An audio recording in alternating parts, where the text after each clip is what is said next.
నమస్కారం. ఈరోజు మనం సంఖ్యాకాండములో 11వ అధ్యాయం గురించి మాట్లాడుకుందాం. నమస్కారం. అవును. ఇది ఇజ్రాయేలీయుల అరణ్య ప్రయాణంలో ఒక కీలకమైన ఘట్టం కదా? నిజమే. ప్రజల అసంతృప్తి, మోషే నాయకత్వంలో ఎదురైన సవాలు, దేవుడి స్పందన ఇలా చాలా విషయాలున్నాయి ఇందులో. అవును.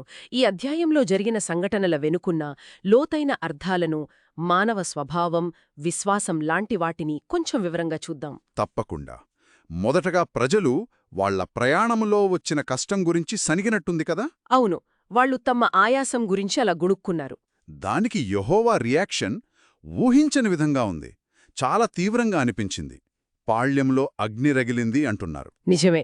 అంటే చిన్న అసంతృప్తిలాగా అనిపించినా దేవుడి స్పందన చాలా తీవ్రంగా ఉంది. ఇది బహుశా వాళ్ల ప్రయాణంలో క్రమశిక్షణ ఎంత ముఖ్యమో చెప్పడానికే ఉండొచ్చు. మరి అగ్ని ఎలా చల్లారింది? మోషే ప్రార్థన చేశాడు. ఆయన ప్రార్థన వల్ల అగ్ని చల్లారింది.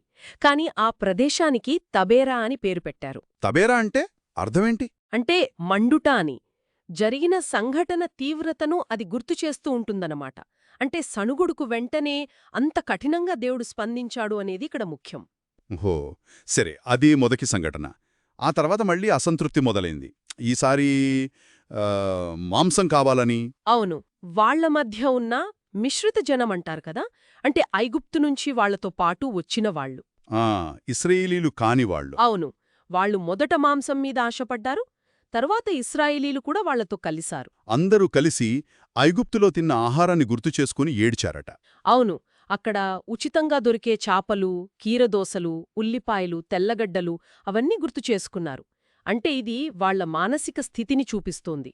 అప్పటికే దేవుడిస్తున్న దానిమీద అసంతృప్తి అనమాట. కరెక్ట్. దేవుడు ప్రతిరోజూ అద్భుతంగా ఇస్తున్న మన్నాను వాళ్లు తృణీకరించారు. ఈ మన్నా తప్ప ఇంకేమి లేదు, మా ప్రాణం సొమ్మసిల్లిపోతోంది అని వాపోయారు. ఇచ్చారు.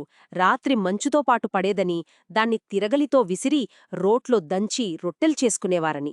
ఇంత అద్భుతమైన ఆహారాన్ని వాళ్లు వద్దనడం వారి కృతజ్ఞతలేమిని స్పష్టంగా చూపిస్తుంది. నిజమే. ఇది కేవలం రుచి గురించి కాదు, అసలు దేవుడి ఏర్పాటునే వాళ్లు ప్రశ్నించినట్టుంది. అవును. ప్రజలు గుడారాల దగ్గర అలా ఏడుస్తూ ఉంటే యెహోవాకు మళ్లీ కోపం వచ్చింది. ఈసారి మోషేకి కూడా అది చాలా బాధ కలిగించింది. ఇక్కడే మోషే నాయకత్వ భారం, ఆ ఒత్తిడి అది బాగా కనిపిస్తుంది. ఆయన దేవుడితో మాట్లాడిన మాటలు చాలా తీవ్రంగా ఉన్నాయి. అవును. ఈ జనులందరి భారాన్ని నా మీదెందుకు పెట్టావు? నా మీద నీకు దయలేదా అని అడిగాడు. ఆయన ఎంత వేదన పడ్డాడో తెలుస్తోంది. తన నిస్సహాయతను కూడా వ్యక్తం చేశాడు కదా. నేనా వీళ్ళని కన్నది, పాలిచ్చి పెంచి తండ్రి పసిపిల్లను ఎత్తుకున్నట్టు వీళ్ళను మోయాలా అని. ఆ ఉపమానం చాలా శక్తివంతంగా ఉంది. నిజమే. ఆయన ఎంత భారాన్ని అనుభవిస్తున్నాడో అది స్పష్టంగా చెప్తుంది. ఆ భారం మోయలేనని, తనను చంపేయమని దేవుణ్ణి వేడుకోవడం అంటే ఆయన ఎంత నిరాశకు లోనయ్యాడో అర్థం చేసుకోవచ్చు. ఒక నాయకుడిగా ఆయన పడిన వేదన, దేవుడితో అంత సూటిగా మాట్లాడటం నాయకత్వం ఎంత కష్టమో చూపిస్తుంది. అవును. ప్రజల కోరికలు, ఫిర్యాదులు ఒక నాయకుడిని ఎంతలా కుంగతీస్తాయో అర్థమవుతోంది. మరి దేవుడు మోషే వేదనకు ఎలా స్పందించాడు? ఆయన కోరినట్టు చేశాడా? లేదు. దేవుడు ఆయన వేదనను అర్థం చేసుకున్నాడు కాని చావునివ్వలేదు. బదులుగా ఆ భారాన్ని పంచుకోవడానికి ఒక మార్గం చూపించాడు. అదేంటి? ఇశ్రాయేలీయుల పెద్దల్లో ఒక 70 మందిని ఎన్నుకొని ప్రత్యక్షపు గుడారం దగ్గరకు తీసుకురమ్మని చెప్పాడు. ఆ 70 మందితో ఏం చేస్తానన్నాడు? వాళ్ల పాత్రేంటి? దేవుడు మోషే మీద ఉన్న తన ఆత్మలో కొంత భాగాన్ని ఆ 70 మంది మీద ఉంచుతానని చెప్పాడు. అప్పుడు వాళ్లు కూడా ప్రజల భారాన్ని మోషేతో పంచుకుంటారని వాగ్దానం చేశాడు. అంటే లీడర్షిప్ భారాన్ని డిస్ట్రిబ్యూట్ చేయడం లాంటిది? అవును. మోషే ఒంటరి కాదు అని ఒక భరోసా ఇవ్వడమన్నమాట. సరే, ఇది నాయకత్వ భారం గురించి. మరి ప్రజలు అడిగిన మాంసం సంగతి, దానికి దేవుడి సమాధానం కూడా కొంచెం ఆశ్చర్యంగా ఉంది. అవును. మాంసం ఇస్తానని చెప్పాడు. కాని అది ఒక్కరోజో 2 రోజులో కాడట. ఏకంగా 1 నెల రోజులపాటు ఇస్తానని, అది వాళ్ల ముక్కుల్లోంచి బయటకు వచ్చి వాళ్లకు అసహ్యం పుట్టేంతవరకు తింటారని చెప్పాడు. అమ్మో, ఇందులో ఒక హెచ్చరికున్నట్టుంది కదా. కోరిక తీరుస్తున్నాను కాని జాగ్రత్త అన్నట్టు. ఖచ్చితంగా. ఇది కేవలం వాళ్ల కోరిక తీర్చడం కాదు, వాళ్ల అత్యాశకు, దేవుణ్ణి తక్కువ చేసి మాట్లాడినందుకు ఒక గుణపాఠం కూడా. కోరిక నెరవేరుతుంది, కాని దానికి ఒక వెల చెల్లించాల్సి వస్తుంది అన్నట్టుగా ఉంది. ఈ మాటలకు మోషే ఎలా స్పందించాడు? ఆయన నమ్మాడా? మోషకు సందేహం వచ్చింది. అంటే మానవ దృష్టితో ఆలోచించాడు. 6 లక్షల మందికి పైగా ఉన్నారు వీళ్ళు. నెల రోజులపాటు మాంసమంటే ఎలా సాధ్యం? గొర్రెల మందలు, పశువుల మందలు చంపినా సరిపోదు, సముద్రంలో చేపలంది తెచ్చినా సరిపోవు అని సందేహం వ్యక్తం చేశాడు. ఇది సహజమే కదా. అంతమందికి అంతకాలం పాటు ఆహారమంటే మామూలు విషయం కాదు. అవును, మానవ తర్కానికి అది అసాధ్యంగానే అనిపిస్తోంది. కాని దేవుడి జవాబు చూడండి. యెహోవా బాహుబలము తక్కువైపోయిందా? నా మాట జరుగుతుందో లేదో నువ్వే చూస్తావులే అన్నాడు. అంటే దేవుడి శక్తి ముందు మానవ లెక్కలు పనిచేయవని స్పష్టం చేశాడు. కరెక్ట్. ఆ తర్వాత ఏం జరిగిందో చూద్దాం.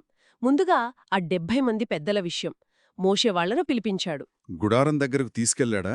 అవును, దేవుడు మేఘంలో దిగివచ్చి వాళ్లతో మాట్లాడాడు.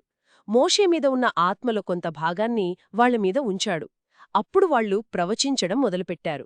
ఆత్మ దిగగానే ప్రవచించారా? అవును, ఆ తర్వాత మళ్లీ ప్రవచించలేదు కాని ఆ క్షణంలో ప్రవచించారు. ఇది దేవుడు చెప్పినట్టు నాయకత్వ భారం పంచుకోబెడుతుందనడానికి సూచన. కాని ఇక్కడ ఇంకో ఊహించని విషయం జరిగింది. ఇంకేమైంది? 70 మందిలో 2 ఎల్దాదు, మేదాదు అనేవాళ్లు వాళ్లు గుడారం దగ్గరికి రాలేదు. పాళెంలోనే ఉండిపోయారు. మరి వాళ్లమీద కూడా దేవుడి ఆత్మ దిగింది. వాళ్లు అక్కడే పాళెంలోనే ప్రవచించటం మొదలుపెట్టారు. ఓ, గుడారం దగ్గరకు రాకపోయినా ఆత్మ దిగిందా? ఇది కొంచెం విచిత్రంగా ఉందే. అవును, నియమిత ప్రదేశంలో నియమిత వ్యక్తులకే జరగాల్సిన కార్యం అలా జరగలేదు. దేవుడి ఆత్మ తన ఇష్టానుసారంగా పనిచేసింది. ఇది చూసి యెహోషువాకు నచ్చలేదు కదా. మోషే సేవకుడైన యెహోషువ వాళ్లను ఆపమని మోషేని అడిగాడు. అవును, యెహోషువ బహుశా ఒక క్రమం ఉండాలని, అధికారం గుడారం దగ్గరున్న పెద్దలకే పరిమితం అవ్వాలని అనుకునుండొచ్చు. కాని మోషే స్పందన చూడండి, అది చాలా గొప్పగా ఉంటుంది. ఏమన్నాడు మోషే? నా గురించే నీకు అంత రోషమా? అయ్యో, యెహోవా ప్రజలందరూ ప్రవక్తలైతే ఎంత బాగుండు! యెహోవా తన ఆత్మను అందరిమీద ఉంచునుగాకానన్నాడు. అద్భుతం. నాయకత్వంలో ఎంత విశాల దృక్పథం! దేవుడి కార్యం మన నియమాలకు కట్టుబడి ఉండదనే గొప్ప అవగాహన. నిజమే, దేవుడి వరాలు కొందరికే పరిమితం కాకూడదనే ఆశ మోషేలో కనిపిస్తోంది. సరే, ఇది పెద్దల విషయం. ఇక మాంసం సంగతి. దేవుడు చెప్పినట్టు జరిగిందా? జరిగింది. యెహోవా ఒక బలమైన గాలిని పంపించాడు. అది సముద్రం మీద నుండి పూరేళ్లను, క్వేల్స్ అంటారు కదా, తీసుకొచ్చింది. ఎంత పరిమాణంలో! ఊహించలేనంత. పాళ్యం చుట్టూ ఇటు ఒక దిన ప్రయాణం దూరం, అటు ఒక దిన ప్రయాణం దూరం, నేలమీద దాదాపు 2 మూరల ఎత్తున, అంటే సుమారు 3 అడుగుల ఎత్తున అవి ఒక రాశిగా పడిపోయాయి. నమ్మశక్యంగా లేదు. అంత పెద్ద మొత్తంలోనా? అవును, ప్రజలు వాటిని చూసి ఇక ఆగలేకపోయారు. పగలంతా రాత్రంతా ఆ మరుసటి రోజంతా వాటిని కూర్చుకుంటూనే ఉన్నారు. ఎంత కూర్చుకున్నారు? తక్కువ కూర్చున్నవాడే 10 హోమెర్లు, అంటే దాదాపు 100 తూములు కూర్చుకున్నాడంటే వాళ్ల అత్యాశ ఏ స్థాయిలో ఉందో చూడండి. అంటే అపరిమితంగా దొరికాయనమాట. అవును, కాని ఈ సంతోషం ఎక్కువసేపు నిలవలేదు. ఏమైంది? ఆ మాంసం ఇంకా వాళ్ల పళ్ల సందున, అంటే వాళ్లు తింటూ ఉండగానే యెహోవా కోపం మళ్లీ ప్రజల మీద రగిలింది. అయ్యో, ఎందుకు? కోరిందిచ్చాడు గదా. ఇచ్చాడు. కాని వాళ్ల కోరిక వినుకున్న అవిశ్వాసం, కృతజ్ఞతాహాహిత్యం, అత్యాశ, వాటిని దేవుడు గమనించాడు. ఆయన హెచ్చరికను వాళ్లు పట్టించుకోలేదు. అందుకే తీవ్రమైన తెగులు పంపించి వాళ్లను దండించాడు. అంటే వాళ్ల కోరిక తీరిన క్షణంలోనే శిక్ష కూడా వచ్చిందా? అవును, దేవుడి హెచ్చరిక అక్షరాలా నిజమైంది.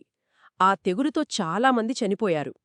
ఆ మాంసం కోసం అమితంగా ఆశపడిన వాళ్లను అక్కడే పాతిపెట్టారు.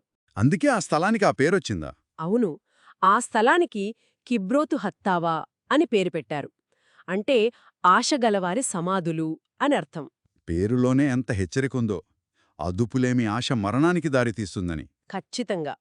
ఆ తర్వాత ప్రజలు కిబ్రోతు హత్తావా నుండి హజేరోతుకు ప్రయాణమయ్యారు. ఈ మొత్తం అధ్యాయాన్ని చూస్తే అసంతృప్తితో మొదలై దేవుడి కోపం, శిక్ష, మధ్యలో మోషే వేదన, నాయకతో భారం పంచుకోవడం, కోరిక తీరడం, మళ్ళీ శిక్ష, ఒక సైకిల్లాగా అనిపిస్తుంది. నిజమే, ప్రజల బలహీనత, దేవుడి అంచనాలు, నాయకుడి బాధ్యత, దేవుడి శక్తి, ఆయన క్రమశిక్షణ, ఇవన్నీ ముడిపడి ఉన్నాయి. కృతజ్ఞత లేకపోవడం, అత్యాశ ఎంత ప్రమాదకరమో ఈ కథనం స్పష్టంగా చెబుతుంది. మరి ఈ కథనం నుండి మనం, అంటే ఈ కాలంలో వింటున్న వాళ్ళం, ఎలాంటి పాఠాలు నేర్చుకోవచ్చు? చాలా ఉన్నాయి. కష్ట సమయాల్లో మన స్పందన ఎలా ఉంటుంది? మనకున్నదాని పట్ల కృతజ్ఞత చూపుతున్నామా? మన కోరికలు అదుపులో ఉంటున్నాయా? విశ్వాసమంటే కేవలం నమ్మడమేనా, లేక దేవుడి ఏర్పాటుకు లోబడటం, ఆయన ఇచ్చిన దానికి సంతృప్తి పడటం కూడానా? ఇలాంటి ప్రశ్నలు వేసుకోవచ్చు. ప్రజలు, నాయకుడు, దేవుడు వీరి మధ్య ఉన్న ఈ సంక్లిష్టమైన సంబంధం గురించి కూడా ఆలోచించవచ్చు. అవును, దేవుడి కోపం, ఆనాటి శిక్షల తీవ్రత, ఆ కాలపు ప్రజలపై ఎలాంటి అంచనాలను సూచిస్తున్నాయి అనే దానిపై కూడా ఆలోచన రేకెత్తిస్తుంది. ముగింపుగా శ్రోతలకు ఒక ఆలోచన వదిలిపెడదాం.